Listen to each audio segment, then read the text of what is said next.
Finally, these media people, Prime Cabinet Secretary, don't worry about them.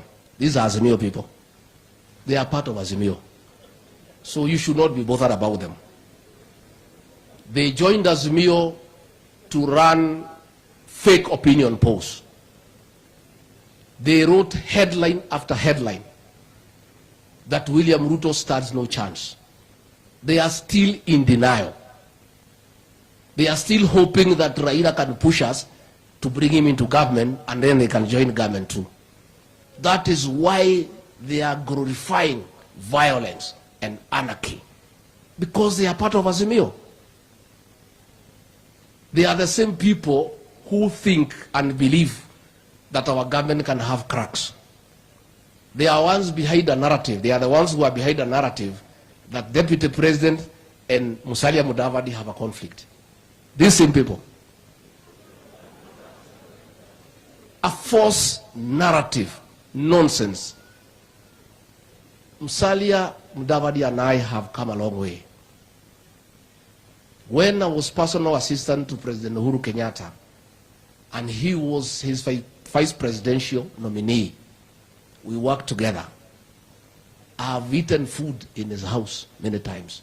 I have spent many nights there. Sisi ni kama chanda na pete.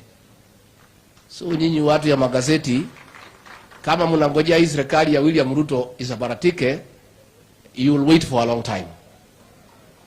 I've even them seeing, because I had a meeting on Sunday with our security chiefs, and Professor Kindiki, we had sent him to North Rift to deal with the bandit, and he was not able to come to meeting. This same media trying to create a narrative that there is a problem. Nyinyi watu ya Azimio mwachana na sisi. Mungoje tuonane na nyinyi 2027. You join that Azimio brigade and your fellows tukutane kwa debe. Na msitusie sisi woga. You wrote all headlines against us. You demeaned President William Ruto. You called him a thief. You wrote anything bad you can never write about anybody. But the people of Kenya ignored you and elected him as president.